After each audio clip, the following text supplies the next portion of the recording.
El primer tema, acabamos de escuchar a la señora Margarita Moreno y ella dice que el día 30 de abril le inocularon, se presentó uno de los 3 incidentes, entiendo que se tienen reportado. Exitosa. Que un familiar se da cuenta que le están poniendo aire, que no lo están...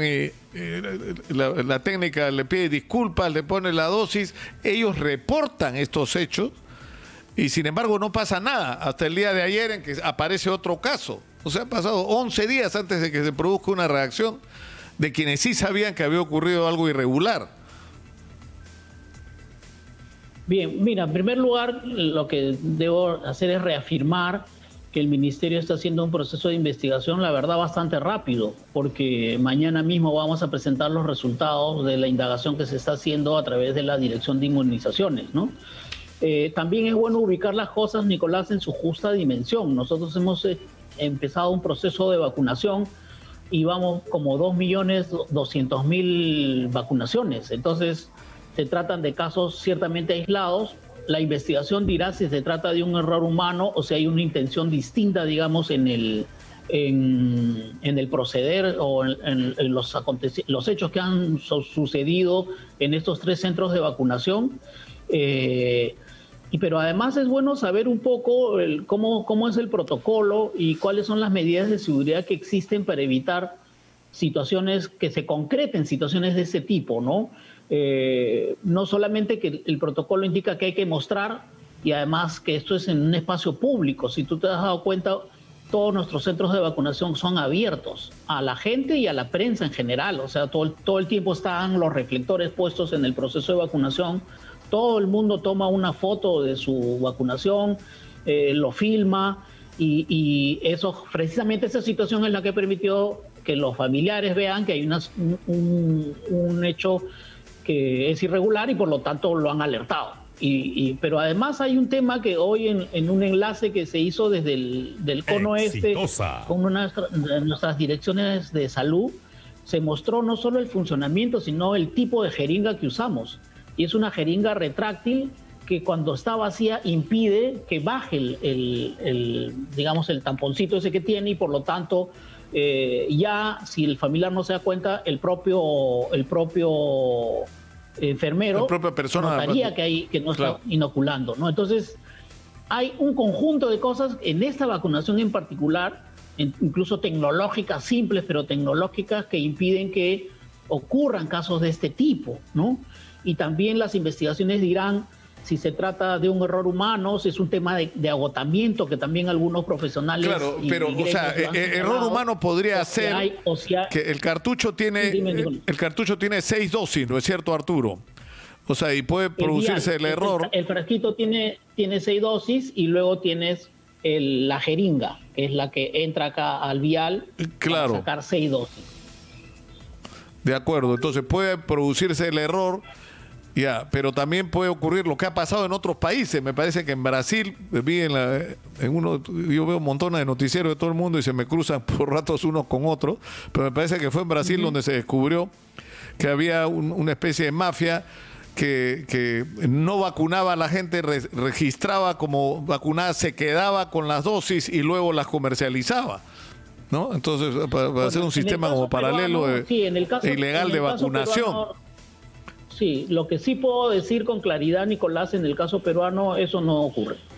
¿Por qué? Porque existe una serie de controles que estamos desarrollando. Terminando la jornada se hace una contabilización de los frasquitos, que le decimos nosotros viales, de las jeringas, de las dosis que podrían estar excedentes para ver su aplicación en las listas de espera.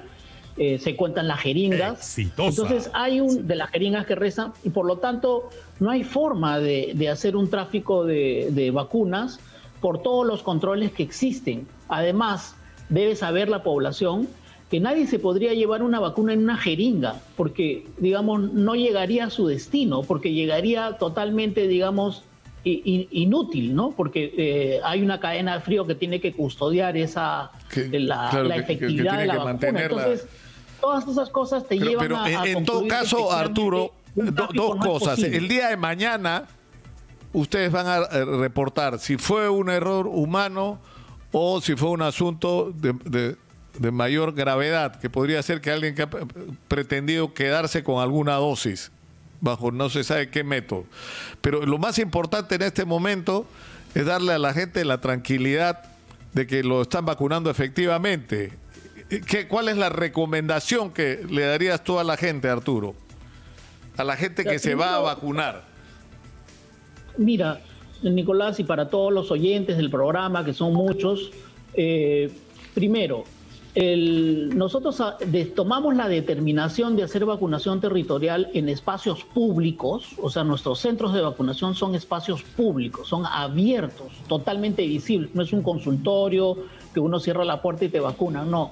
Todos nuestros centros de vacunación son al aire libre. Entonces, una de las razones están cuando nosotros expusimos las razones por las que hacíamos vacunación territorial, además de las deficiencias, integración del sistema, cercanía al hogar donde viven las personas, planteamos una razón más, que era lo de transparencia.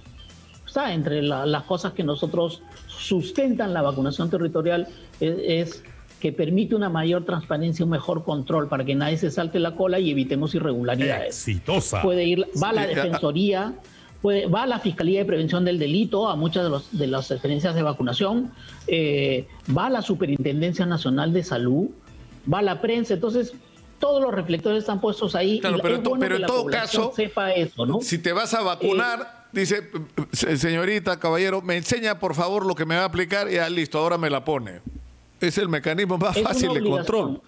Es una obligación del vacunador mostrarle al paciente la jeringa. Es decir, señora, eso le voy a aplicar. O señor. Y también si está el familiar. O sea, podría haber, Arturo, para terminar con este tema y pasar rápidamente, sé que que tienen una actividad ahora a las 10. O sea, podría haber sanciones penales si se determina alguna irregularidad. Hay, digamos, 3 posibilidades, ¿no? Si hay un descuido, digamos, una mala praxis o una negligencia, que también puede ser el caso, hay un proceso administrativo sancionador, que eso es parte de lo que está regulado por la ley del servicio civil. Y después se ve si se amerita una investigación para un proceso, digamos, se informa a la Procuraduría, se solicita a la Procuraduría del Ministerio que inicie acciones en el campo civil o en el campo penal. Son las posibilidades que hay. Y eso es lo que tiene que concluir la comisión mañana e informar cuál es el proceso que seguiría a continuación o que recomienda. Pero además también las medidas que la Comisión recomienda para seguir fortaleciendo la transparencia en el proceso de vacunación. O sea, no se agota solamente en estos 3 casos, sino en las recomendaciones para fortalecer más aún la transparencia del proceso que debemos seguir implementando, ¿no? Pero yo creo que esta situación no debe empañar para nada el proceso de vacunación y al contrario, yo quiero reafirmar de parte del Ministerio de Salud y creo que toda la sociedad debe hacerlo, el reconocimiento al personal de salud, Nicolás, trabajan todos los días, se levantan a las 4 de la mañana, tienen largas jornadas de trabajo sin descanso muchas veces. Un gran compromiso. Yo nunca había visto tanta pasión por servir. O sea, hay una pasión por vacunar en el sector salud, en las enfermeras, en los enfermeros, en el personal. Sí, Arturo. Y esa pasión por vacunar, Nicolás, es lo que debemos poner por delante. Y eso creo que tiene que darle a toda la ciudadanía una confianza, que tienen un sector salud comprometido con su protección. Arturo, no vamos a tener tiempo para muchas más, pero hay una que es importante, de un señor que nos escribió al WhatsApp y que tiene una interrogante para hacerte. Adelante, por favor, muy buenos días. Aló, señor Lucas, muy buenos días. Sí, lo escuchamos. Quería hacerle una consulta sí, al señor adelante. que está a su lado. Mi pregunta es, hace un mes en la ciudad de Juliaca, Puno, salió a cabo la vacunación a los adultos mayores de 80 años. Mi mamá tiene 81 años. Entonces no le quisieron poner la vacuna porque mi mamá sufre de presión alta. Y le dijeron que tiene que curarse de ese mal y recién le van a poner la vacuna. Y que la dosis que le tocaba a mi mamá se le iban a guardar. Y mi pregunta es, esas personas que sufren de presión alta diabetes, ¿es cierto que está prohibido poner la vacuna a ellos? Esa es mi pregunta, Arturo. señor, porque hasta ahorita mi mamá no Sí, recibe muchas las gracias. dos. Está muy clara su pregunta, mi estimado. Clarísima, Arturo. Clarísima, clarísima. Yo no soy, como sabes tú, Nicolás, un profesional de la salud, pero obviamente tengo el conocimiento general del proceso de vacunación, ¿no? Entonces, recordar que en todos los centros de vacunación existe personal médico, no solo las brigadas que vacunan. El personal médico hace unas preguntas de rigor, de evaluación para determinar si la persona puede o no puede ser vacunada. En la gran mayoría de casos las personas son vacunadas y hay un porcentaje menor de personas que no pueden ser vacunadas porque la evaluación médica indica que sea así. Por lo tanto, hay que confiar en esa indicación del personal de salud. Y hay momentos también incluso del estado de las personas que es momentáneo, luego cuando pasa, digamos, puede ser vacunado. Recordemos al amigo de Juliaca que los centros de vacunación están permanentemente abiertos para los mayores de 80 o los que hayan quedado rezagados. Siempre hemos dicho, todas las puertas del centro de vacunación están abiertas para ellos, para que regresen cuando estén en una condición que les permita ser vacunados, el médico los evaluará. Entonces, no hay que tener problema, las vacunas, hay vacunas para las personas, digamos, en estricto no es que la misma vacuna se guarde, porque la vacuna no tiene nombre, pero sí la cobertura de vacunación permite que las personas que quedaron rezagadas luego vuelvan y puedan ser vacunadas efectivamente. Tenemos preguntas puntuales sobre la vacunación. A raíz de la pregunta de este señor a cuyo padre no vacunaron porque tenía hipertensión, me ha escrito el doctor Marco Almerí y me dice que las personas con diabetes e hipertensión no solo pueden, deben vacunarse. Y que ese mensaje tiene que ser dado claramente porque son personas vulnerables. O sea, que necesitan la vacuna incluso más que otros, ¿no? Con un estado de salud más estable. Arturo. Sí, bueno, efectivamente, o sea, recordemos que el ministerio ha anunciado que ahora entran las personas que tienen comorbilidades. Y entre el grupo de personas vulnerables que necesitan entrar con preferencia, incluso por sobre los otros rangos de edad que vienen hacia adelante, son estas personas. Entre ellas están las personas que tienen hipertensión arterial, diabetes, obesidad mórbida. Hemos ingresado con las personas que reciben hemodiálisis y con las personas que tienen síndrome de Down. Entonces, efectivamente... Y las personas con cáncer, me han escrito, Arturo, personas donde me dicen que han entrado todo lo que tú has escrito, ¿no? O sea, síndrome de Down, personas con distrofia muscular, están entrando las personas sometidas a diálisis, pero, por ejemplo, personas que están bajo tratamientos contra el cáncer. También están las personas que tienen esa comorbilidad en la lista. Son 19 enfermedades o condiciones de vulnerabilidad, que son estas comorbilidades, y van a ingresar de manera progresiva. La Comisión de Ética ha recomendado que estos tienen preferencia por sobre otros grupos. Recordemos que hay muchos grupos que han pedido ser incluidos, y la recomendación de la Comisión de Ética que el Ministerio ha acogido es a los grupos que tienen comorbilidad porque son efectivamente más vulnerables.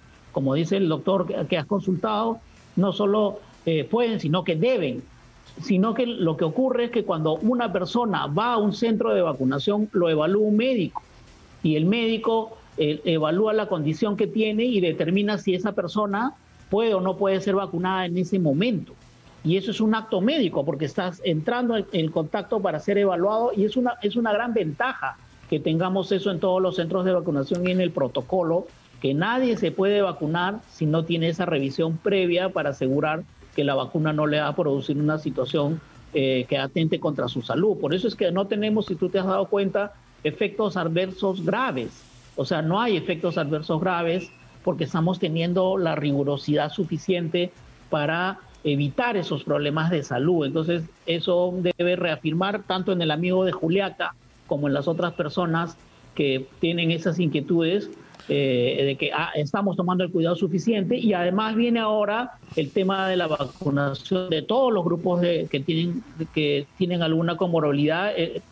Nosotros tenemos un cálculo que estamos hablando de 1.200.000 personas en el registro que tenemos. Ciertamente pueden haber más, pero esa es la base del registro que tenemos y van a ser vacunadas. Y hay protocolos específicos para cada grupo. Eso también es importante señalarlo. No es que se vacunan así nomás. Hay un protocolo específico, unas pautas que indican cómo y cuándo se tienen que vacunar. Tenemos algunas llamadas en la línea. Sé que estás ajustado en el tiempo, Arturo, y te agradezco el gesto de haber permanecido conectado con nosotros. Vamos a escuchar, aunque sea un par de llamadas, por favor. Adelante, muy buenos días. Buenos días. Sí, mi tía Enriqueta Berríos ha sido programada desde el 25 de marzo. Ella está postrada en cama. Lo hemos pedido que por favor la vayan a vacunar a domicilio. Lo hemos avisado desde el principio. Hemos llamado desde esa fecha hasta el día de ayer familiar, constantemente. ¿Qué edad tiene? Bueno, si fuera tan amable. Ella tiene 91 años. Ella está postrada en cama porque tuvo fractura de cadera y ¿Cómo no se llama puede su mamá movilizar. y cuál es el teléfono que podríamos tomar contacto con usted y dónde vive? 995-309-393. Ella vive en Bellavista. El problema está en que ya la hemos llamado N veces desde esa fecha al 107, al 113, a la directa. Le pregunto para resolverlo en este momento, si usted me da el nombre, el DNI de la persona, y ese es el teléfono, Sí, el DNI. 995-3. A ver, dígame, DNI. DNI 2559-3518, Enriqueta Berríos García. Y el teléfono celular para poder comunicarnos es el 995-309-393. Le agradecería su ayuda porque hemos llamado a todos los puntos que nos han dicho. Incluso nos han pedido que la cambiemos, la dependencia que está registrada hacia el Barco, que la cambiemos a otra dependencia al Negreiro para que así sea atendida. Sí. Sí, muchas gracias por la llamada. Nadie nos ha dicho... Lo que le puedo decir es que... Dígame. Sí, no, Arturo, por favor. Sí, a ver. Primero, yo he tomado ya nota del nombre de la señora, el DNI, su número de teléfono. Voy a instruir a los órganos que corresponden en coordinación con el gobierno regional del Callao, porque es una persona del Callao, para que sea vacunada en su domicilio. Eso es la política. Si alguien no puede moverse, tenemos que irlo a vacunar a su casa y eso se va a cumplir. Así que un mensaje de tranquilidad para el familiar de doña Enriqueta Berríos García de Bellavista. Muchas gracias. Muchas gracias. Tenemos otra llamada, una última llamada. Adelante, por favor, escuchamos. Buenos días. Muy ¿Aló? buenos días. Que Dios le bendiga, señor, por favor. Mire, yo tengo un hijo de 57 años que al nacer tuvo asfixia, entonces él tiene parálisis cerebral. Él no habla, él no camina, pero yo en 57 años lo he tratado. Ahora el problema que tengo es que yo estoy vacunada, no puedo casi salir para no traer el virus a mi casa. Entonces ya he recurrido a todo lugar, porque no solo viven niños jóvenes, personas Down en Perú, hay miles de jóvenes con parálisis han muerto en este tiempo por no tener la vacuna. Tengo acá el número de documento de mi hijo, es el 413-7994, nació el 29 de abril de 1964. Él ha cumplido recién 57 años. Yo como madre... Y tiene el teléfono, morir, señora. 451-9026. Yo quisiera saber a dónde lo llevo, porque ayer me llamaban todas las personas que lo conocen y me decían, llévalo a la fuerza a vacunarlo donde están los adultos. Yo no puedo contaminarlo y hacer desorden. A mí me tienen que avisar, tengo que averiguar. He estado orando, pidiéndole a Dios que se recuerden que él es un peruano más. Por supuesto que sí, necesita la vacuna. Por supuesto que sí. Por supuesto. Arturo, en este caso, tienes el teléfono y el número de DNI. Pero ¿qué debe hacerse en casos como este? A ver, es un típico caso de personas que tenemos que atender con la vacunación y van a ser incorporadas en el grupo de personas con comorbilidad. Y creo que ella nota muy bien dos cosas, ¿no?